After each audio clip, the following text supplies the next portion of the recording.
Good morning and good afternoon. Welcome to another episode of Before Coffee. We're all ready to go, so we're just going to go straight into the news stories here. Today on Before Coffee, Eurozone inflation falls to 5.5% in sharp contrast to the UK. Oh, and in U.S. inflation news, inflation falls. Will the Federal Reserve act again? The Euclid Telescope prepares for a voyage to create largest 3D map of the cosmos. And temperatures rise in the south, and they rise in the west, too. Far-right Finnish minister resigns after 10 days over Nazi comments. And the FBI has formed a national database to track and prevent SWATting. Today on the June 30th, the last day of June, 2023 edition of Before Coffee.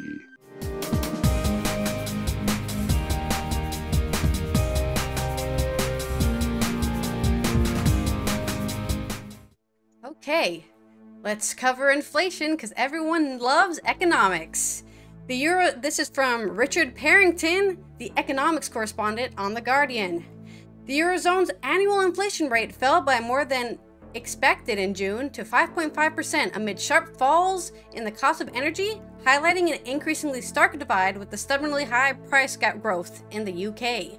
Consumer prices across the euro area rose by 5.5% in the year to June, down from the annual rate of 6.1% in May and below forecasts for a reading of 5.6% according to Eurostat.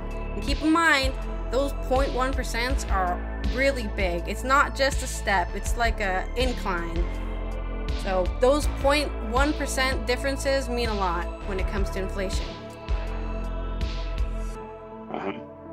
Food, alcohol, and tobacco inflation slowed from 12.5% in May, but remained in double digits at 11.7% as households continue to come under pressure from the rising costs of the weekly shop.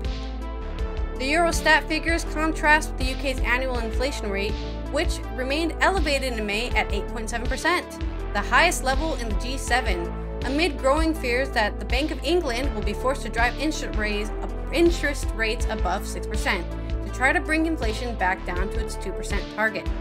Separate figures published on Friday showed the UK economy grew at its slowest rate in the G7 in the first quarter of the year, apart from Germany, which is in recession.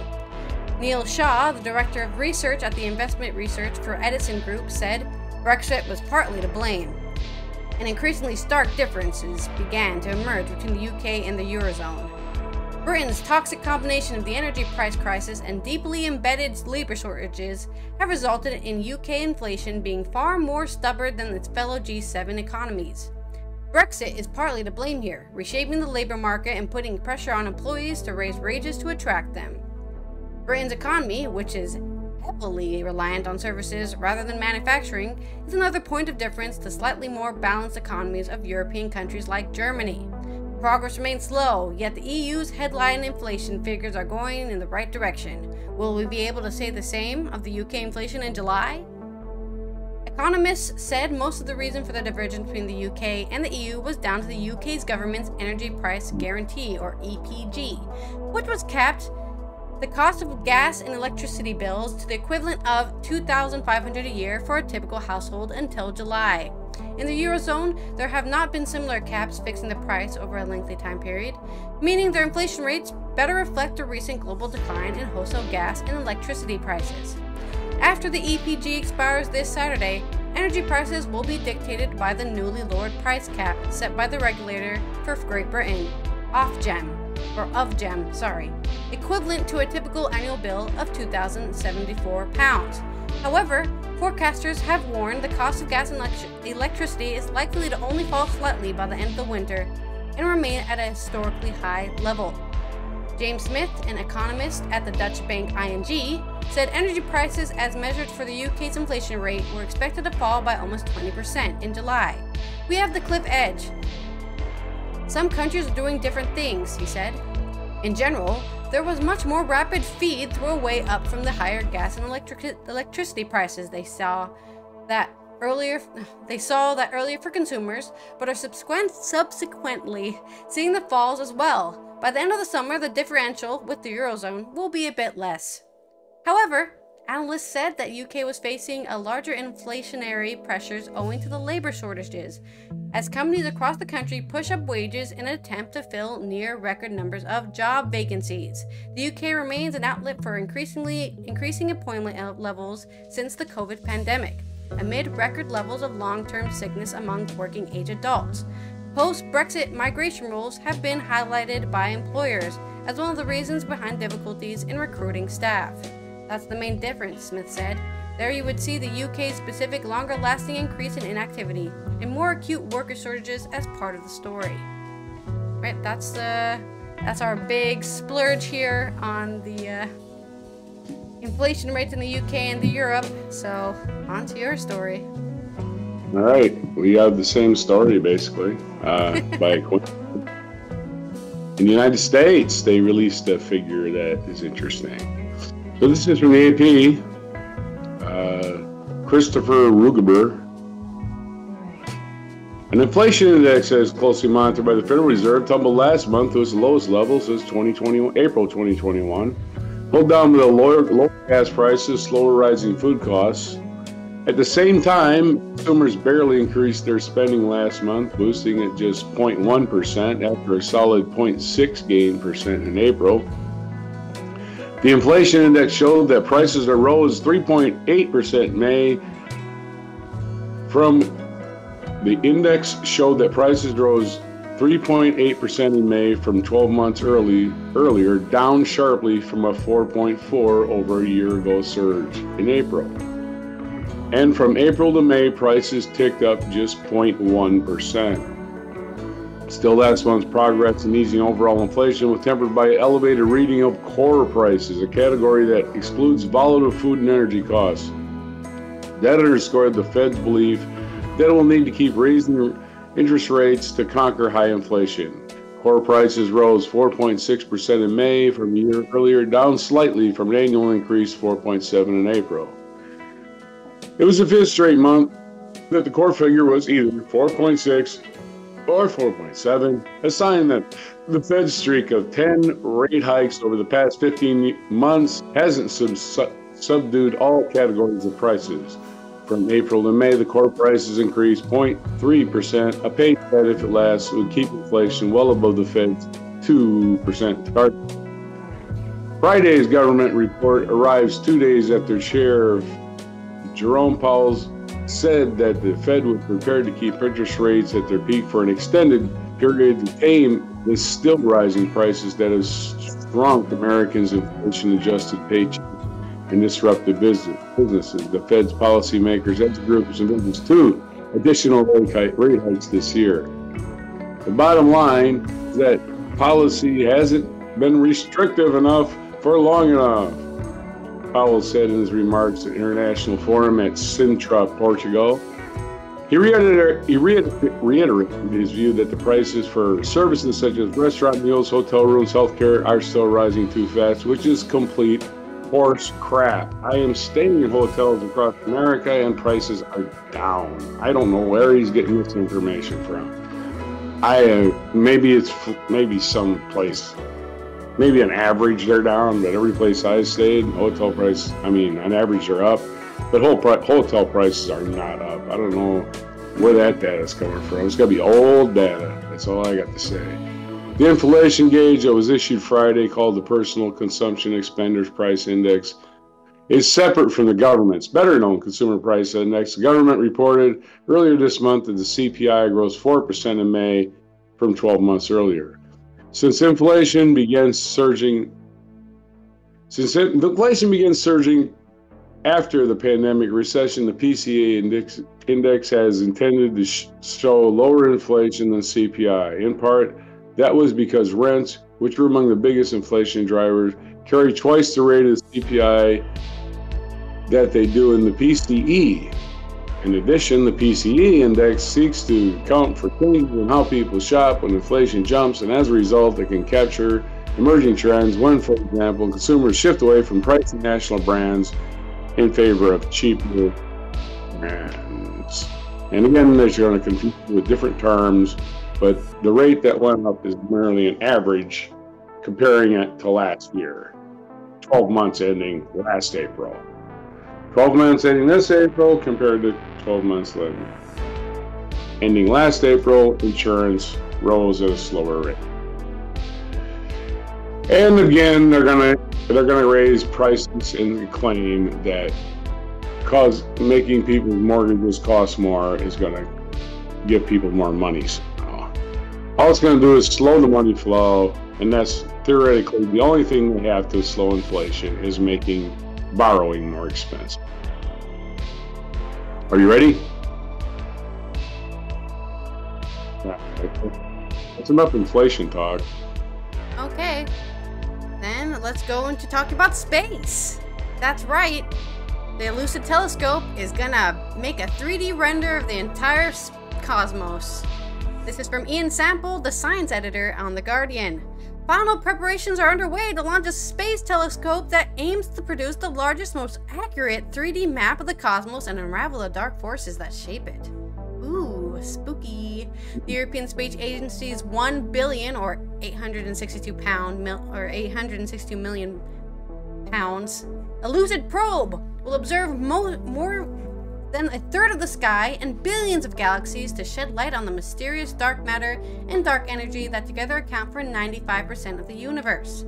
It's one of the biggest questions in science, said Professor Isabel Hook, an astrophysicist on the mission at Lancaster University. We don't know what the whole fabric of the universe is, and that is huge. It's our origins. It's fundamental. Barring last-minute glitches, Euclid will embark on a 1-month journey to its vantage point 1 million miles from the Earth, when it blasts off on a Falcon 9 rocket from Cape Canaveral in Florida. At 11:11 a.m. local time, or 16:11 British time on Saturday. So that will be, yeah, so like 5 or 7 p.m. for me. The spacecraft was previously scheduled for takeoff in 2022 on a Russian Soyuz rocket, but the invasion of Ukraine marked the end of cooperation between the ESA and Russian space agencies. Roscosmos. There's a real buzz. It's amazing, Hook said. This time last year, we didn't know how launch was going to go ahead. More than 2,000 European scientists are involved in the mission. Named after the Have I been saying this wrong time? Oh, I have been saying the wrong time. Euclid, the Euclid, not the Elucid, but Euclid of Alexandria. Sorry, I've been saying it wrong this whole time. I have dyslexia, okay? The ancient Greek founder of geometry, the spacecraft is bound for a halo-like orbit around a spot known as the Sun-Earth Lagrange Point 2. Lagrange points are just like, oh, I don't know how to explain them. Maybe they explain what a Lagrange point is. I play a lot of space games, so I understand what a Lagrange point is, but I think the people who don't generally play space games don't know what that is. But it's basically a way, it's like a random spot in space determined by math to be like the best kind of spot to go somewhere. The two locations shared with the James Webb Space Telescope allow the two-ton probe to keep its back to the sun, shielding its sensors as it stares into the void. The Euclid carries a 1.2 meter diameter telescope and 2 scientific instruments, an optical camera, VIS, and a near-infrared spectrometer and photometer, NISP. While dark matter and dark energy are invisible, astronomers infer the existence of dark matter from the gravitational pull exerts on galaxies and see dark energy as a work in accelerating the expansion of the universe. The 6-year mission aims to map precisely how dark matter clumps around galaxies and lays the foundation for the cosmic web of matter that stretches through the universe. One way dark matter reveals itself is through a weak gravitational lensing, whereby the mass of the invisible substance warps space-time. The effect causes light to bend as it travels from galaxy to telescope, producing subtle distortions in their shapes. By analyzing the distortions of galaxies at different times and distances, scientists can infer where the dark matter lurks and how dark energy has shaped the evolution of the cosmic web. The VIS camera, or the VIS camera, developed by the team at University College London, is central to the Euclid's mission and will observe more of the universe in one day than the Hubble Space Telescope did in 25 years. Astronomers knew about the expansion of the universe in the 1920s, but only in the 1990s did researchers, including Hooke, find evidence that it was actually accelerating. Scientists proposed dark energy as a mysterious anti-gravity force that ramped up in the past 6 billion years, causing galaxies to fly away from one another at an ever-increasing rate.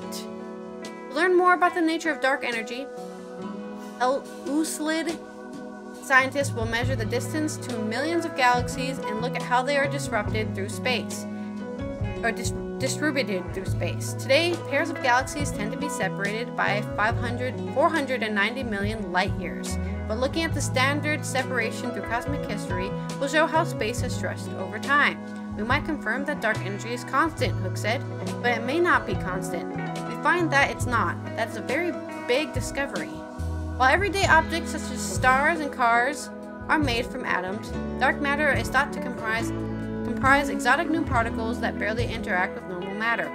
Numerous detectors around the world are searching for the mysterious substance, but so far, all have drawn a blank. Dark energy is more mysterious still. Scientists have no idea whether the anti-gravity force comes from quantum particles popping in and out of existence in the vacuum, or an entirely new particle field, or Einstein's theory of general relativity is simply wrong. Precision measurements from the Euclid should help scientists work out which of the many dark matter and dark energy theories most effectively describe reality. It's a fundamental problem to be in 2023 and not know what this large fraction of the universe is made of, said Professor Mark Cropper, the leader of the VIS team on UCL's Mullard Space Science Laboratory. We have a lot of theories, but it's hard to make progress without data. It's like being in the dark ages. Ha ha ha, get it? Because it's dark matter, dark energy. That guy's so funny. Who said scientists don't have a sense of humor? Other scientists. Either way, that's the end of my article here about the telescope that is going to tell us about dark matter. On to your story. Dark matter, dark energy, dark energy. Isn't that the energy that exists on Friday afternoon when you get off work and all of a sudden you all boost of energy that you didn't have 15 minutes ago? It's like, oh, life is good again. That's dark energy. I'm free. Yeah. I was saving this. I'm not giving this to my boss. Are you kidding? From the New York Times about the heat wave. It's going to be here until we basically vanish from the solar system. Wind forecasters predict, this is from the New York Times, Emily Cochran and Judson Jones. Wind forecasters predicted the oppressive heat would settle over much of the South for this month. One of the first thoughts for staff members at the Mobile Botanical Gardens was how to protect their most sensitive plants. But with the prolonged heat now stretching forward to the weekend, their focus has shifted to the safety of the people drawn to the gardens, particularly tourists unfamiliar with the mental and physical toll of steamy conditions. This heat is a different animal, said Robin Kuratchak, the garden's executive director, who now closes online ticket sales at noon to encourage visitors to come in the relative cool of the mornings.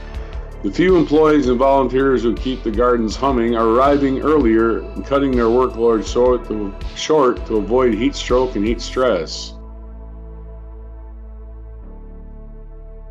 Ahead of a typical busy 4th of July holiday period, the extreme heat has been an early test in a region already resigned to high temperatures, heavy humidity, and long summers. It has strained air conditioners, heightened the danger of outdoor work, and turned some leisure activities a matter of endurance.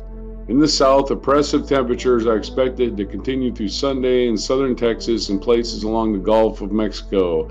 Out west, the arid heat will take hold in the afternoons and push temperatures to above average level. From the Gulf Coast to the Carolinas, high temperatures could hit the mid-90s to the low 100s this weekend. The heat index, a measure of what temperature feels like when the humidity is taken into account, will reach over 100 degrees in some places, creating a pervasive blanket of heat. It reaches a point, and today and tomorrow are going to reach that point, if it's 115 or 120 index. Does it really matter? Said Todd Crandall, the Grounds and Facilities Director of Mobile Botanical Gardens. He starts his workday earlier in this heat, he said, not only to allow time for breaks, but also to keep his body move more slowly. To keep his guests cool, staff members carry bottled water, Stockmore watermelon, and pineapple flavored ice fruit bars. They also monitoring the irrigation system and the water levels in the koi pond in case too much water is evaporated. And the most sensitive plants, including Max, a decades-old staghorn fern, and a group of orchids, has been moved from a greenhouse perch to a safer, cooler location. With the heat, while the heat could match or break seasonal records across the country, in the south, the high humidity will make it especially hard for people to recover. Heat stroke will be imminent with prolonged outdoor activity, warned forecasters in Jackson, Mississippi, where extremely dangerous heat stress is possible through Saturday. Most of the dangerous heat, God damn it, why are people calling me? Stop it. Can you pause that or whatever? In the west, the humidity will be lower, but temperatures will be even higher. Central California could reach 110 degrees, and desert southwest temperatures could rise 110 degrees as the first heat wave of the season takes hold. Coastal regions may see an increase in temperatures too, but onshore winds should allow cooler conditions to prevail in most locations. And that's the weather interrupted by phone calls. Sorry about that. Had to run across the room and shut my stupid phone on. Doing that, I will cover our next story, which is Finland's new coalition in chaos as far-right minister resigns after Nazi comments. This is from Alexander Topping in Helsinki. The new Finnish coalition government has been plunged into crisis as a key minister was forced to resign after it emerged he had called for Finland to support abortions in Africa to combat the climate crisis. Okay. So what? Wilhelm Junila of the far-right Finns party resigned after a week of fiercely criticized revelations, including that he made jokes about Heil Hitler and had given a speech at an event intended by neo-Nazis. On Thursday evening, a junior member of the current coalition highlighted a parliamentary question Junila had posed on the official record in 2019. Junila, who as the economic affairs minister, was one of the 19 cabinet members, wrote at the time that it would be justified for Finland to shoulder its responsibility by promoting climate abortion, which he claimed would be a great leap forward for humanity. But only specifically in Africa, huh? Interesting. In official parliament records, his question states, in the underdeveloped societies of Africa, wait a minute, whose fault is that it's underdeveloped? Oh, right, the West. Shut the fuck up. Anyways, I'll read his quote. In the undeveloped societies of Africa, the number of children can be huge, and the problem escalates even worse as climate change drives them, due to famine, disease, and extreme weather, to seek a better life in areas with an even larger carbon footprint. Junila resigned on Friday, saying in a statement, for the continuation of the government and the reputation of Finland, I see that it is impossible for me to continue as a minister in a satisfactory way. He narrowly survived a vote of no confidence on Wednesday after footage emerged of him addressing at a 2019 event by the Coalition of Nationalists, a far-right umbrella group. In the same year, Junila joked about the number of 88s at the Finns party event, used by the far-right as a code for Heil Hitler, the Nazi salute, with 88 referring to H, the 8th letter of the alphabet. First of all, congratulations on an excellent election number. I know it is a winning card. This 88 refers to, of course, to the two H's. But let's not dwell on that, Junila said, according to the election report by Finnish state broadcaster Yle. He later apologized for mistakes, later tweeting, I hope it is clear to everyone that I strongly and absolutely condemn the Holocaust, anti-Semitism, and all anti-Semitic acts. But I do hate Africans. He didn't say that. He just explicitly is like, Africa makes too many babies. Let's just force them to kill their children. Not China. Africa. It's just so weird. Like, if you're most of East Asia and the West is having birth problems, right? Our populations are decreasing because not enough children being born. Instead of just saying, hey, we should let people who want to work and live here do that, they go, no, their skin color is different, I'm scared. What if they are religious like we are, but like in a totally slightly different way? Because let's be honest, Islam and Christianity and Judaism are all the same umbrella. They're not that different. Y'all have a spooky boogeyman that's gonna punish you. Ooh. You better have babies, or else the Africans will come. Whatever. Talking about religion, more or less. Critics have noted that as a Minister of Economic Affairs, Junila is a trade ambassador for Finland, whose biggest trading partner is Germany, which is also interesting. In a move described by a senior Conservative MP as completely exceptional, 7 MPs from the Swedish People's Party, who are part of the coalition, voted against Junila in the vote of no confidence, and he could have lost the vote if all opposition members had voted. More than 1,000 protesters gathered outside the Parliament on Wednesday evening to criticize the government's support for Junila and a government program many called regressive and damaging to Finland's most vulnerable people. The row is likely to destabilize the fragile coalition government formed after 11 weeks of negotiations. Prime Minister Petteri Orpo formed a 4-party coalition that includes the far-right Finns Party, which controls 7 of the 19 ministries. After outgoing Prime Minister Sanna Marin's center-left SDP came in 3rd in the general election in April. The new government, which plans to slash immigration and spending, has been described by analysts as the most right-wing administration in Finland's history because of its austerity and immigration-cutting program. The leader of the opposition Left Alliance Party, Lee Anderson, told The Guardian that Junila has no option but to resign. This has already caused a huge amount of damage to Finland, she said. This was also the first test of Prime Minister Petteri Orpo's leadership, and he failed.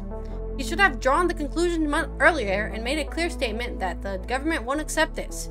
It is very embarrassing that he instead voted in favor of confidence for Junila just 2 days ago. Anna Moring, a party secretary of the Green Party, said Junila's views were reflected in the government's program, which plans to tighten citizenship rules and immigration access to state benefits. These racist attitudes are visible throughout the government, she said. The world had a positive picture of Finland under the previous government as a welcoming country with a positive record on human rights, but this government is now cutting the wings off that image. A spokesperson for the Prime Minister said he would not comment before addressing a European Council meeting in Brussels on Friday. So, yeah, this seems to be a trend. I got actually in an argument on a forum for expats the other day because I was talking about how, yeah, you can immigrate to Europe, that's fine, but just because they're not currently targeting, like Americans or people from Canada or whatever, just because they're not currently targeting you, doesn't mean the new immigration laws they pass will not affect you, because they are becoming very, very tight, very, very specific. You can't do this, this, and this. They're looking for excuses to deport people at this point in every country in Europe. So it's a bad thing that's happening, in my opinion, as an immigrant. So call me biased. Anyways, on to your next story. Okay, the FBI has formed a national database to track and prevent swatting. Advances in technology allow callers to mask their voices, phone numbers, and IP addresses, also called spoofing, which I've always called it, make their false 911 calls so more credible. So they decided to call spoofing swatting now for some reason. Okay, whatever. Okay, this is an article from NBC News, Jacob Ward and Laura Kalani. Arthur Patrick Tomlinson and his wife, business owner Nikki Robinson, have been swatted at their home in Milwaukee more than 40 times, resulting in the police pointing guns at their heads. Their tormentors have also called in false bomb threats to venues, using their names in 3 states. Yet, law enforcement hasn't been able to stop the calls. The couple's terror comes as these incidents appear to be on the rise in the U.S., at least on college campuses. In less than a single week in April, universities including Clemson, Florida, Harvard, Cornell, Pittsburgh, Rutgers, and Oklahoma, as well as Middlebury College, were targeted by swatters. To combat the growing problem, the FBI has begun taking formal measures to get a comprehensive measure of problem at the national level. Chief Scott Schubert, with his Bureau's criminal chief and the Information Service headquarters in Clarksburg, West Virginia, told NBC News that the agency formed a national online database in May to facilitate information sharing between hundreds of police departments and law enforcement agencies pertaining to spoofing incidents. And I'm going to start calling it swatting. I don't know why they had to change the name of it. There's nothing wrong with spoofing. What was wrong with spoofing? Swatting is that. Spoofing is a whole different thing. You got a word already. Why do you got to change it? Whatever. Americans are idiots. Schubert said that the effort will provide the Bureau with a common operating procedure going on across the country. We're taking every step to monitor this national problem however we can. What is swatting / spoofing, which they've decided to change the name of it for some reason? Only their own reason, apparently. Security expert Lauren R. Shapiro, who is associate professor at John Jay College of Criminal Justice, said swatting involves people making fraudulent 9/11 calls and reporting serious level criminal threats or violent situations like bomb threats, hostages, killing, to fool the police into raiding the house or business of somebody who's not actually committing a crime. It can have deadly consequences. In 2021, Mark Herring died of a heart attack during a police response to his Tennessee home caused by a fraudulent report of a shooting.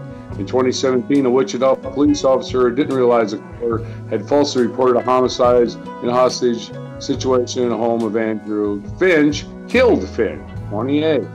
Such fatalities are incredibly rare. Shapiro noted, to the credit of highly trained SWAT teams according to responding to false calls. No central agency has tracked swatting incidents or suspects in the U.S., so official statistics are not available. By 2019, there were a decimated 1,000 incidents domestically each year, according to a report from the Anti-Defamation League, and each incident is estimated to cost at least $10,000 to affected communities, even before expenditures on follow-up work like investigations, property repairs, and counseling. Swatting is increasingly enabled by technology that can be used to make a mask a caller's real voice, their phone number, or IP address, and to make their false report sound more credible. Schubert told NBC News that NBC News centralized database should help. The FBI's new centralized database should help the agency get the common picture of what's going on across our nation so we can learn from that. Tomlinson's trouble, the man who was harassed 40 times.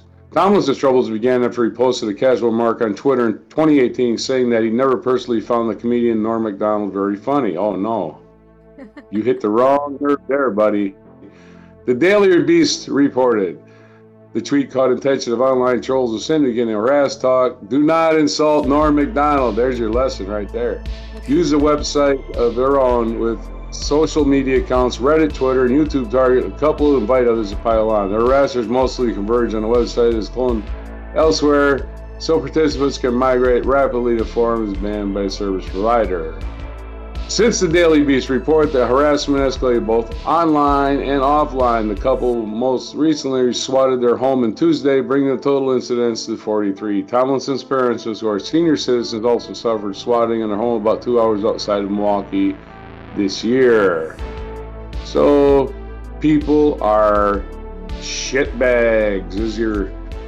Hey, we're idiots with nothing better to do. We're gonna harass innocent people to have an opinion. Okay, that's enough.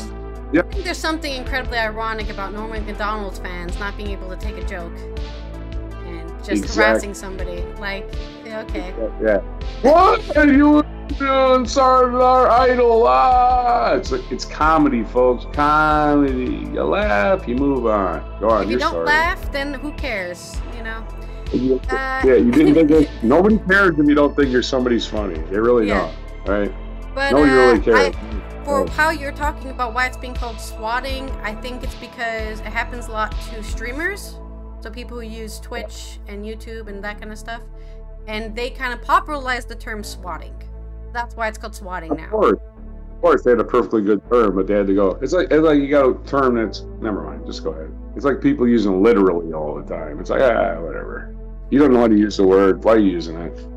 All right. Go ahead. In culture news, let's talk about the rapper Travis Scott, who, if anyone remembers, had a fatal accident at one of his concerts when there was overcrowding. People rushed the barricade, and they were over capacity. American rapper Travis Scott will not be prosecuted for November 2021's death of 10 concertgoers in Houston. Prosecutors in Texas have made the announcement. No charges have been filed against the 5 others who were subject of investigation. The drama occurred at the Astro World Festival, co-hosted by Scott. During a performance by the rapper, a crowd tried to come forward and many visitors were crushed. In addition to 10 dead, thousands were injured. Soon after the event, it turned out that a lot had gone wrong at the festival. Permits were not in order, security personnel were not properly trained, and it took too long for action to be taken. Several relatives have now reached a settlement with Scott. In addition, the judiciary has been investigating a possible criminal prosecution for a year and a half, but has not come to that. The first settlements, which this happened in October 2022, of the relatives of 2 people who died in the chaos at a performance by the rapper Travis Scott, were settled. It concerns the family of a 21-year-old Axel Acosta and a 16-year-old Brianna Rodriguez. The 10 people who were killed in the drama on November 5th in Houston, of more than 100 were injured. The victims were in a throng that ensued when a crowd tried to take the stage during the performance by Scott. Initial investigation results into the 5-month drama showed that things had not gone well with permits. Security personnel were also insufficiently trained, and a criminal investigation was still ongoing. A few days after the drama, the first cases were already filed against numerous parties involved, including promoter Live Nation and Scott himself. Images showed that despite several hints about panic among fans, the rapper first paused his show a number of times before finally stopping the performance. There are now more than 500 lawsuits pending. No details are known about the contents of the initial settlements that have now been reached almost a year after the events. The lawyer of the 21-year-old Acosta's family said he had only hopes that the agreement will bring about much-needed change in the way concerts are planned, licensed, organized, and performed, making them safer for everyone. The Astro World accident was one of the deadliest concert accidents in decades. In 2000, 9 people were killed in a concert by Pearl Jam at the Danish festival in Roskilde. 10 years later, 21 participants of the Love Parade in Dausberg died. Panic had also broken out there, and 100 people were injured in a chaotic crowd. Since then, the rules for large-scale concerts and dance parties have been tightened. So at least in Europe, they've tried to stop that from ever occurring. Not so much for America, which I think this is not even a regulation problem, but just people can use loopholes to get around certain regulations, and then, or just ignore regulation, because who's checking, right? They only check after people have died. You never check before the concert. Hey, are these people trained? Well, they do check. They do check. Let's be fair. They do our people that make sure that all the gates are locked and people don't sneak in and shit. There is people, because they got massive lawsuits if there's an injury, as you're about to see, right? Yeah, exactly. Either way, that's the end of my short story on Travis Scott not getting prosecuted for fatal oppression during concert, but he did have to pay some settlements out. So there's some consequences. No, it depends on the venue in the city and how much they like music, you know. Anyway, in this day in history, June 30th, 1859, Jean-Francois Gavalet, known as Blondin, crossed the Niagara Falls on a tightrope that was 335 meters or 1,100 feet long and 49 meters above the water. So yeah, he was tightrope walking across the Niagara Falls, which you can see nowadays. 1893, the Excelsior diamond, which weighed 995 carats, was the largest uncut diamond ever found at the time, was discovered in the De Beers mine in Jaggers Fontaine, Orange Free State. In 1908, an enormous aerial explosion, presumably caused by a comet fragment colliding with Earth, flattened approximately 2,000 square kilometers of pine forest near Podkameneria, Tunguska River in central Siberia. In 1936, American author Margaret Mitchell published Gone with the Wind. In 1937, the first emergency telephone number was launched in London. How do you launch a telephone number? You just shoot into the sky. Zaire, formerly Belgian Congo, and now the Democratic Republic of Congo, declared its independence from Belgium. Those people that were torturing people to extract rubber once upon a time. 1996, the National Organization of Women was founded with the mission of promoting equal rights for women. Betty Friedan serving as its first president. 1985, American swimmer Michael Phelps, the most decorated athlete, Olympic athlete, with 28 medals, was born. So happy birthday, Michael Phelps. Light up a doob for me, man, because it's Maryland Legal Weed Day, and he's famously a weed smoker. Anyway, 1986. Didn't he get in trouble for, like, there was a controversy with smoking weed or whatever? That was like 6 years ago, something like that, yeah. As I was saying, he is also from Maryland, so it's fitting. And it's against his birthday, so next day is legalized weed in Maryland.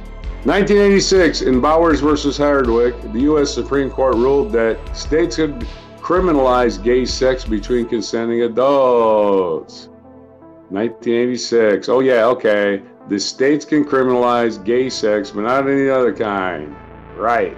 American musician and record company Chet Atkins, who is a major figure in country music, often credited with Nashville sound, developing the Nashville sound, died in Nashville. Sad day. Chet Atkins, great guitar picker. In that 2014, while at the DMZ, Dumpy Donald Trump decided to visit Kim Jong-un in North Korea, so that was those little stunt he pulled on this date in 2019. Forwarded no democracy, basically raised Kim Jong-un in eyes of his people and made him a stronger dictator. Way to go, Trump, you did it. You made Kim Jong-un more stronger in his own country and more feared. Yay! Yay, despots and dictators. In 1934, the featured event is the Night of the Long Knives. On this day in 1934 occurred with the Night of the Long Knives, in which German dictator Adolf Hitler had his elite SS guards summarily execute many leading officials of the SA, a Nazi paramilitary group. Other birthdays today: Lena Horne, American singer and songwriter, was born on this day in 1917. 1984, you covered Michael Phelps. Mike Tyson was born on this day in 1966. So bite off an ear for Mike. 1942, Robert Ballard, American oceanographer, was born. And also on 1917, the same day that Lena Horne was born, Buddy Rich, the American musician, one of the best drummers of all time. They were born the same exact day, Lena Horne and Buddy Rich. I wonder if they ever played together. I mean, he was a drummer, she was a singer, you know, jazz. That's what I'm talking about. I got to find me some Lena Horne and Buddy Rich. One of the best singers, one of the best drummers. Okay, now, what day is it today? I'm glad you didn't ask, because I'm going to tell you. It's International Cream Tea Day. Cream tea. I guess that's tea with cream. I'm not going to spoil it too much further. It's International Asteroid Day, which is interesting because it's the release of that new Wes Anderson movie. About, was it Asteroid City, or it's called? It's Asteroid Day. So that's probably did that on purpose. And it's National Meteor Watch Day. Whoa, not only asteroids and meteors. Can you tell me the difference? I don't know the difference. I think it's just a difference in size. But what's the difference between an asteroid and a meteor? Either way, they're being honored. Actually, I know the answer to this. Asteroids are always in space, and meteors are always in the atmosphere. I think. Okay. International Day of Parliamentarianism. Parliamentarianism, International Day of a really long word. National OOTD Day. Have to come back to that one. It's it's Social Media Day. Like we need a day for that. Okay. It's Social Media Day, so make sure you get on social media, everybody.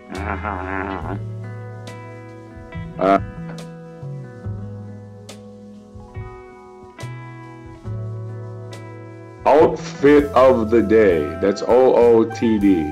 That's what OOTD Day is. Okay. Outfit of the day. Okay, so basically, get dressed. I don't know. Put some clothes on. This is my outfit of the day. Something I threw on, I found on the floor. There you go. And that's it for me. I'm done. All right. That's been Allison here from the Netherlands, talking about how we are slowly hating immigrants for some reason, even though we have no workforce. So I'll see you in the next 10 decades to see how that turns out. And this is Roger and the Hot Hot Planet, where we're spoofing and swatting and inflation's calm and we're all just trying to get along. The comprehensive news of planet Earth for June 20th, 2023 on Before Coffee.